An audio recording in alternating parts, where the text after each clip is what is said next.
नमस्कार आप सभी को। मैं नेहा दहिया त्रिदिशाई क्लासेस के यूट्यूब चैनल पर आप सभी का हार्दिक स्वागत करती हूं। और आज मैं आप लोगों के लिए लेकर आई हूं वाक्यांश के लिए एक सार्थक शब्द। और ये जो टॉपिक है बहुत ही महत्वपूर्ण है उन सभी एग्जाम्स के लिए जिसमें हिंदी पूछी जाती है, चाहे वो RO का एग्ज़ाम है या फिर HCS के एग्ज़ाम्स हैं, UP PCS का, TGT PGT DSSB जो टीचिंग्स एग्ज़ाम्स हैं उसमें भी, और CTET HTET UP TET इन सभी एग्ज़ाम्स में, और SSC GD का जो पेपर है उसमें भी, उन सभी एग्ज़ाम्स के लिए क्लास बहुत ही महत्वपूर्ण है। तो चलिए शुरू करते हैं हम आज की क्लास बिना समय गवाए।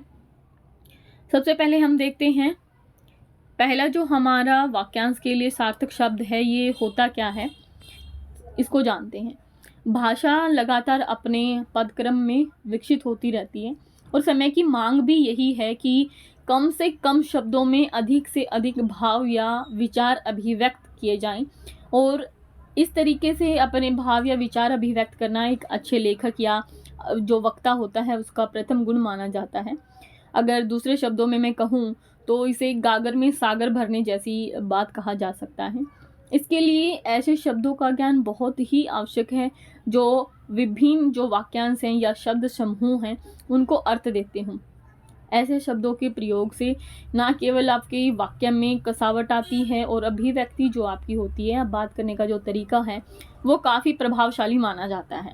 एक वाक्य, वाक्यांश या फिर अनेक शब्दों के लिए किसी एक सार्थक शब्द का प्रयोग या उपयोग केवल एक संक्षिप्तीकरण यानी छोटे रूप के लिए आवश्यक नहीं है, बल्कि ये आपका भाषा की जो गंभीरिया है, जिसको सुगठित शिल्प कह सकते हैं, उसकी दृष्टि से काफ़ी महत्वपूर्ण भी है। इससे भाषा में अनावश्यक रूप से जो विस्तार यानी किसी भी बात को आप फैला करके जो बोलते हो या फिर एक शिथिलता सी आ जाती है, वो सब नहीं महसूस होता है। इसीलिए जो ये शब्द हैं हिंदी में, जो इस प्रकार के शब्द हैं वो संस्कृत भाषा से ही आए हैं। तो चलिए शुरू करते हैं हम कुछ महत्वपूर्ण जो पिछले एग्ज़ाम्स में आए हैं, वो सभी एग्ज़ाम से मैंने उठाए हैं ये सारे। तो देखते हैं हम। सबसे पहले, जिसके आने की तिथि ज्ञात ना हो उसे अतिथि बोला जाता है। तो जिसके आने की तिथि ज्ञात ना हो उसे अतिथि कहा जाएगा। अतिथि, जिसकी कोई तिथि कभी भी आ जाते हैं, जैसे कुछ मेहमान होते हैं जो बिना बताए आपके यहाँ आ जाते हैं, तो जिसके आने की तिथि ज्ञात नहीं होती है उसे क्या कहा जाता है? अतिथि यानी मेहमान। जिसके आर पार देखना संभव ना हो, जिसके आर पार देखना संभव ना हो, जैसे दीवार होती है तो दीवार के आप आर पार नहीं देख सकते हैं, ठीक है, तो इसे कहा जाता है अपारदर्शक। ठीक है, अपारदर्शक। जिसके आर पार ना देखा जा सके उसे कहेंगे अपारदर्शक। और जिसके आर पार देखा जा सके उसे कहा जाता है पारदर्शी। ठीक है, जिसके आर पार देखा जा सके उसे क्या कहा जाता है? पारदर्शी। पारदर्शी, ये इसको ऐसे लिखा जाएगा, यहाँ पे रह की मात्रा होती है। जिसका कोई नाथ ना हो या जिसके माता पिता ना हो उसे कहा जाता है अनाथ। यानी जिसके सिर पर किसी का हाथ ना हो, जिसके माता पिता ना हो, उसको कहा जाएगा अनाथ। अगला है, ईश्वर और वेद में आस्था या विश्वास रखने वाला क्या कहलाता है? आस्तिक। इसका उल्टा हो जाएगा, जो भगवान में या वेदों में विश्वास नहीं रखता है, आस्था नहीं रखता है, उसको हम कहते हैं नास्तिक। यहाँ पर मैं इससे जुड़े हुए भी शब्द आपको साथ साथ बताती हुई चलूंगी ताकि आप एक दूसरे चीज़ों के साथ में कनेक्ट करके चीज़ें याद कर सकें। इसके बाद में हम देखते हैं, जिसका कोई शत्रु ना हो उसे कहा जाएगा अजात शत्रु। जिसका कोई भी दुश्मन ना हो उसे कहा जाएगा अजात शत्रु। अंडे से जन्म लेने वाला अंडज। ठीक है, जैसे आपकी मुर्गी होते, मुर्गी का जो अंडा होता है उससे बच्चे निकलते हैं, चूजे। ठीक है, जैसे कबूतर अंडे देता है, तो सॉरी कबूतरी देती है, ठीक है, तो अंडे से जन्म लेने वाले को बोलते हैं अंडज। जो पीछे जन्मा हो यानी जो बाद में जन्मा हो, जैसे छोटा भाई जिसको बोलते हैं हम, तो उसे कहा जाएगा अनुज। इसका उल्टा हो जाएगा, जिसका जन्म पहले हुआ हो या जो बड़ा हो आपसे उसे कहा जाता है अग्रज। ठीक है, इसके बाद हम अगला देखते हैं, जिसका निवारण न किया जा सके, यानी जिसका कोई सॉल्यूशन ना हो सके, जो है जैसा है वैसा ही है, उसे कहा जाएगा अनिवार्य। ये कंपलसरी चीज़ है। जैसे आपको एग्जाम में 2 क्वेश्चन दे दिए जाते हैं और उनको कहा जाता है कि ये प्रश्न करना अनिवार्य ही है, इसका कोई निवारण नहीं है कि आप एक क्वेश्चन छोड़ दें या फिर दूसरा छोड़ दें, तो ऐसा कोई ऑप्शन वहाँ पर आपके सामने उपलब्ध नहीं होता है, तो उसका कोई निवारण नहीं है। वो आपको करना ही है। इसीलिए जिसका निवारण न किया जा सके वो होता है अनिवार्य। इसके बाद में हम अगला देखते हैं, जिसके लिए कोई उपमा न हो। उपमा मतलब जिसकी तुलना किसी से ना किया जा सके, जिसकी कोई उपमेय, जैसे उपमा मतलब होता है किसी चीज़ की तुलना करना, यानी जैसे चांद सा चेहरा, ठीक है, तो चेहरे की तुलना यहाँ जो किससे की गई है, वो चांद से की गई है, तो वो उसका क्या हो जाता है, एक उपमान हो जाता है। तो जिसकी तुलना की जा रही है चेहरे की, वो उपमेय है। तो जिसके लिए कोई उपमा न हो, जिसकी कोई तुलना ना हो, तो उसे कहा जाएगा अनुपम। इसके बाद अगला है, जिसे कहा ना जा सके, जिसे बोला ना जा सके, जिसे कहा ना जा सके, वो होता है अकथनीय। ठीक है, तो ये आप लोगों को समझ आ गए होंगे। यानी जिसके आने की तिथि ज्ञात ना हो वो अतिथि होता है, बिना बताए आ जाते हैं। जिसके आर पार देखना संभव ना हो उसे अपारदर्शक कहते हैं। जिसके सिर पर कोई नाथ ना हो, जिसके माता पिता ना हो, वो अनाथ होता है। ईश्वर और वेद में विश्वास रखने वाले को हम आस्तिक कहेंगे और ना रखने वाले को नास्तिक कहेंगे। जिसका कोई शत्रु न जन्मा हो उसे अजात शत्रु कहेंगे। अंडे से जन्म लेने वाले को अंडज कहेंगे। जो आपका छोटा भाई है, यानी जो आपसे बाद में पैदा हुआ है, या बहन, जो उसको कहेंगे अनुज। और जो आपसे बड़े हैं, जो आपसे पहले जन्म जिनका हुआ है, उनको कहेंगे अग्रज। जिसका कोई निवारण नहीं है, जो पक्का आपको करना ही करना है, उसे हम कहेंगे अनिवार्य। और जिसकी कोई उपमा न हो, जिसकी कोई तुलना न हो सके, उसे कहेंगे अनुपम। जिसे कहा ना जा सके उसे कहेंगे अकथनीय। इसके बाद आगे हम देखते हैं, अगला है अवश्यंभावी। तो अवश्यंभावी क्या होता है, अवश्य या निश्चित रूप से होने वाला, यानी जिसकी गारंटी है कि ये होकर ही रहेगा, तो इसे कहेंगे अवश्यंभावी। अगला है असूर्य पश्चा। जैसे कुछ क्वेश्चंस कैसे आते हैं हमारे, कुछ क्वेश्चन में, जैसे हमारा पिछला जो था, जो अभी मैंने करवाया जिस तरीके से कि आपको क्वेश्चन एक पूरा सेंटेंस दे देते हैं, जैसे जिसका कोई शत्रु ना हो उसे क्या कहा जाएगा, 4 आपके सामने ऑप्शंस होते हैं, उनमें से आपको चूज करना है। फिर दूसरे तरीके से आपसे क्वेश्चन पूछे जाते हैं कि अब आपको एक टॉपिक अब आपको एक शब्द दे दिए जाते हैं, जैसे असूर्य पश्चा क्या होती है, और उसके नीचे 4 लाइनें दी जाती है, 4 छोटे छोटे वाक्यांश दिए जाते हैं, उनमें से आपको चूज करना है। तो मैं दोनों ही तरीके से आपके लिए ये क्लास लेकर के आई हूँ, ठीक है, तो ताकि दोनों ही तरीके से आप क्वेश्चन को सोल्व कर सकें। तो चलिए देखते हैं, अगले टॉपिक पर आते हैं। असूर्य पश्चा। असूर्य पश्चा क्या होता है कि ऐसे कड़े पर्दे में रहने वाले स्त्री की सूर्य भी न देख सके, सूर्य को भी ना देख सके, यहाँ पे स्त्री आएगा एक शब्द, ठीक है, यानी एक ऐसी स्त्री जो सूर्य को भी ना देख सके, उसे कहेंगे हम असूर्य पश्चा। इसके बाद में अदृश्य। अदृश्य का क्या होता है, अदृश्य मतलब हो जाना, कुछ दिखाई ना देना, जिसे देखा ना जा सके, वो होता है अदृश्य। अगला है अतिशोक्ति। अतिशोक्ति क्या है, बहुत बढ़ा चढ़ा करके कहना किसी भी चीज़ को, तो उसको कहते हैं हम अतिशोक्ति। इसके बाद में अगला है असंभव। ये तो आपने सुना ही होगा, बहुत ही कॉमन है, जो हो नहीं सकता है उसे कहा जाएगा असंभव। इसके बाद अगला है अल्पभाषी। अल्प मतलब होता है कम, भाषी मतलब बोलने वाला, तो शब्द बन गया बहुत कम बोलने वाला। अगला है अश्व आरोही। तो अश्व मतलब होता है घोड़ा, आरोही मतलब चढ़ना, यानी घोड़े पर जो चढ़ता है या घोड़े का जो सवार होता है उसे घुड़सवार भी कह सकते हैं, ठीक है, वो उसके लिए एक अन्य शब्द भी प्रयोग किया जाता है, वो है अश्व आरोही। अगला है आगत। आगत मतलब किसी का आना, जो आया हुआ हो उसे कहते हैं आगत। अगला है अभिनेत्री। अभिनेत्री या अभिनेता, तो जो अभिनय करता है या अभिनय करती है तो अभिनेत्री हो जाएगा, और अगर अभिनय करता है तो अभिनेता बन जाता है, ठीक है। इसके बाद में अगला है अवैतनिक। अवैतनिक मतलब होता है बिना वेतन के जो काम करे, उसे कहेंगे अवैतनिक। अतीत यानी जो बीत चुका है, अतीत जो बीत चुका है उसे कहेंगे हम अतीत। इसके बाद आगे देखते हैं, अगला है अवैध। अवैध मतलब जो कानून के खिलाफ है या विधि के खिलाफ है, उसे कहेंगे अवैध, यानी विधि के विरुद्ध कोई काम अगर हो रहा है तो उसे कहेंगे अवैध। जैसे रोड पे आप लोगों ने देखा होगा ना कि या गली में आप लोगों ने देखा होगा कि जानबूझ करके लोग आगे 3-3 फीट कब्जा लेते हैं ज़मीन, जो क्या है, विधि के विरुद्ध है, जिसको फिर गवर्नमेंट अथॉरिटीज़ आती हैं या फिर गांव के सरपंच आते हैं या प्रधान आते हैं, फिर उनको हटवाते हैं और उनको कहते हैं ये अवैध निर्माण है। तो अवैध का मतलब क्या है, ये कानून के विरुद्ध है, नीति के विरुद्ध है, विधि के विरुद्ध है। तो जो विधि के विरुद्ध है वो क्या होगा, अवैध होगा। अगला देखते हैं अलौकिक। अलौकिक मतलब होता है इस लोक से परे की कोई चीज़, ठीक है, अलौकिक, ठीक है। जो इस लोक है यानी धरती का जो लोक है जिसमें हम सब लोग रहते हैं, इन सब से परे जो चीज़ है या जो इस लोक में संभव ना हो उसे कहेंगे अलौकिक। अगला है अपाद मस्तक, पैर से लेकर के सिर तक जिसको कहते हैं। देखो आपाद, पाद मतलब क्या होता है, पैर, और मस्तक मतलब होता है सर।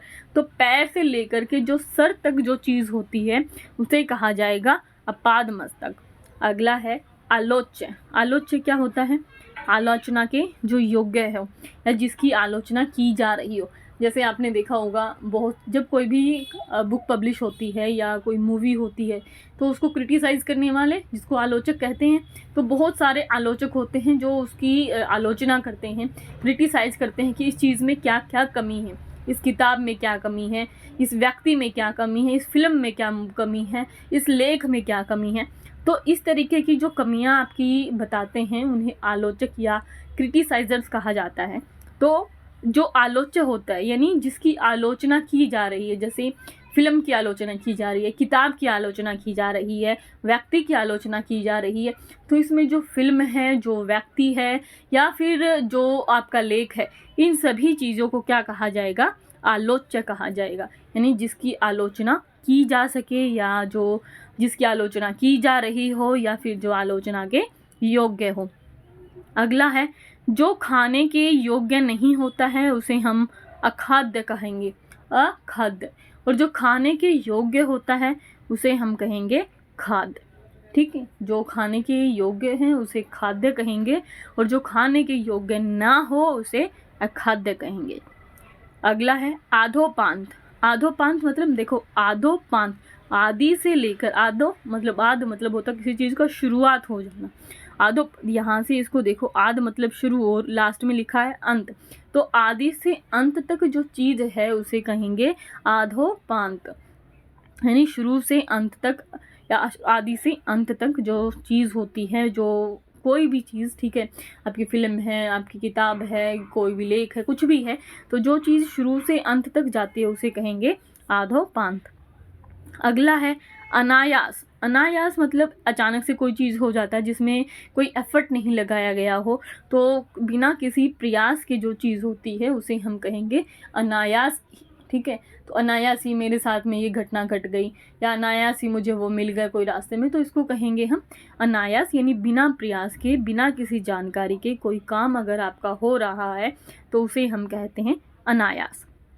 अगला है अनावृष्टि। अनावृष्टि मतलब होता है बारिश का अभाव। अना मतलब नहीं होना या कमी होना, वृष्टि मतलब बारिश। तो वर्षा का जहाँ अभाव होगा वहाँ पे कहेंगे अनावृष्टि।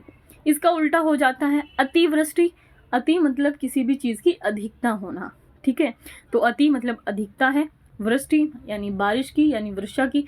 तो वर्षा की जब अधिकता है यानी अत्यधिक बारिश है या अत्यधिक वर्षा है उसे कहेंगे हम अतिवृष्टि। इसके बाद में है आलोचक। अभी मैंने थोड़ा आपको ऊपर बताया ही था कि जो पुस्तक आदि की आलोचना करता हो, तो जो आलोचना करने वाला होता है वो आलोचक रहेगा और जिसकी आलोचना की जा रही है वो आलोच्य होता है। अगला है अप्रत्याशित। अप्रत्याशित मतलब अचानक से कोई चीज़ आपके साथ में घट जाती है, कोई घटना हो जाती है, कोई व्यक्ति अचानक से आ जाता है जिसकी आपने आशा न की गई हो। तो जिसकी आशा न की गई हो उसे कहेंगे अप्रत्याशित। जैसे कभी कभी ये हो जाता है ना कि आपने एग्ज़ाम दिया, एग्ज़ाम में आपको ये उम्मीद थी कि आप पास हो सकते हैं, लेकिन उसी एग्ज़ाम में आपने टॉप कर लिया, तो ये क्या होगी, ये एक अप्रत्याशित घटना हो गई, क्योंकि ये उम्मीद तो आपने भी नहीं की थी कि आप टॉप कर जाएंगे, ठीक है। तो इसे कहेंगे अप्रत्याशित घटना, यानी जिसकी आशा नहीं की गई हो। अगला है अपरिमित। अपरिमित, परिमित मतलब होता है जो मापा गया हो, ठीक है, जिसको माप सकते हैं। परिमाप आपने पढ़ा होगा बचपन में, तो जैसे आयत का परिमाप हम लोगों ने सीखा है बचपन में ही। परि मतलब होता है चारों तरफ का, और माप मतलब मेजरमेंट, यानी माप की कितनी लंबाई कितनी चौड़ाई है। तो परिमाप से बना है परिमित, और जब इसको मापा ना जा सके तो ये बन जाता है अपरिमित। ठीक है, अब चलते हैं आगे। अगला है अप्रमेय। अप्रमेय मतलब जो प्रमाण से सिद्ध ना हो, थ्योरम जिसको कहते हैं। मैथ में आप लोगों ने 9th 10th में पढ़ा होगा कि प्रमेय 1, प्रमेय 2, थ्योरम 1, थ्योरम 2 पढ़े होंगे। एक थ्योरम तो बहुत ही कॉमन है जिसे पाइथागोरस थ्योरम कहा जाता है, यानी पाइथागोरस प्रमेय, जिसको प्रमाणित किया जाता है, सिद्ध किया जाता है। ठीक है, तो जिसको सिद्ध किया जाता है यानी प्रमाण से जो सिद्ध हो सके उसको हम कहते हैं प्रमेय, और जो प्रमाण से सिद्ध ना हो उसे कहेंगे हम अप्रमेय। अगला है आजीवन।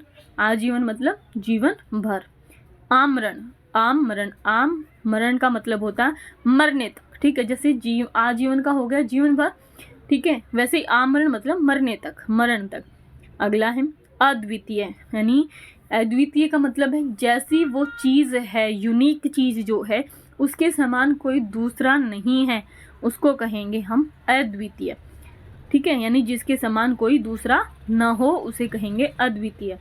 अगला है अचिंत्य। अचिंत्य मतलब होता है जो चिंता के योग्य नहीं है। ठीक है, अगर चिंता के योग्य है तो चिंतनीय, और अगर चिंता के योग्य नहीं है तो कहेंगे हम अचिंत्य।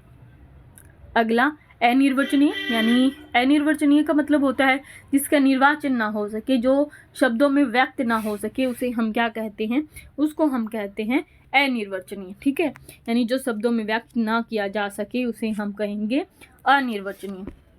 अगला हम देखते हैं अजान बाहु।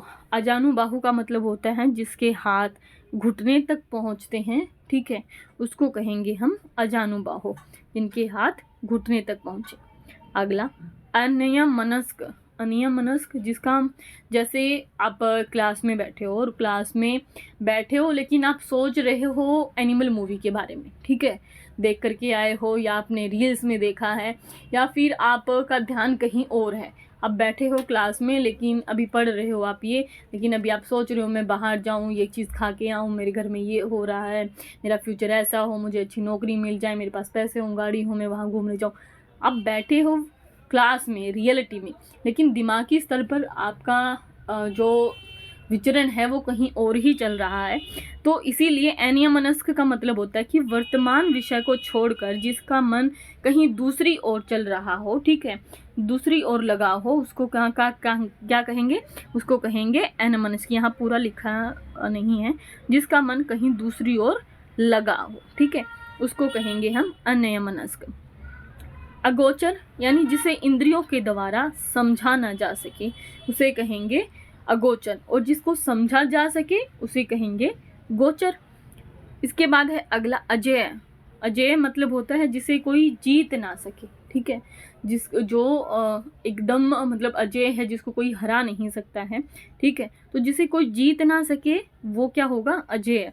अल्पज्ञ मतलब होता है जो कम जानता हो। ठीक है, अल्प मतलब कम हो गया, और अज्ञ मतलब अज्ञान मतलब ज्ञानी के लिए होता है। तो अल्पज्ञ मतलब जो कम जानता है उसे कहेंगे हम अल्पज्ञ। अगला है अज्ञेय। अज्ञेय मतलब जो कुछ जानता हो। ठीक है, कुछ नहीं जानता हो उसको कहेंगे हम अज्ञेय, और जो कुछ जानता हो उसे कहेंगे हम अल्पज्ञ। ठीक है, जो ये अजेय है आपका, इसको दूसरे तरीके से भी लिखा जा सकता है, यानी जिसे कोई हरा ना सके वो क्या रहेगा, अजेय रहेगा, या जिसे कोई जीत ना सके वो क्या रहेगा, अजेय रहेगा। अगला चलते हैं हम। तो अगली क्लास आज की ख़त्म हो गई है। ठीक है, तो ये शब्द थे कुछ जो महत्वपूर्ण वाक्यांश थे, मैंने आप लोगों के साथ में डिस्कस किया है। ठीक है, तो ये आप लोग ज़रूर पढ़ना, बहुत ही महत्वपूर्ण है। जो भी आपके डाउट्स हैं उनको आप कमेंट सेक्शन में मेंशन ज़रूर करना। मैं आप लोगों के जो कमेंट हैं उनको ज़रूर रिप्लाई करूँगी, और कोई भी क्वेरी है तो भी कमेंट सेक्शन में आप लिख सकते हैं। अगर आपको वीडियो पसंद आती है तो लाइक कीजिए, कमेंट कीजिए, शेयर कीजिए, और जो लोग चैनल पर नए आए हैं वो चैनल को सब्सक्राइब ज़रूर कीजिए। मिलते हैं अगली क्लास में, तब तक ख्याल रखिए, पढ़ते रहिए, आगे बढ़ते रहिए। धन्यवाद।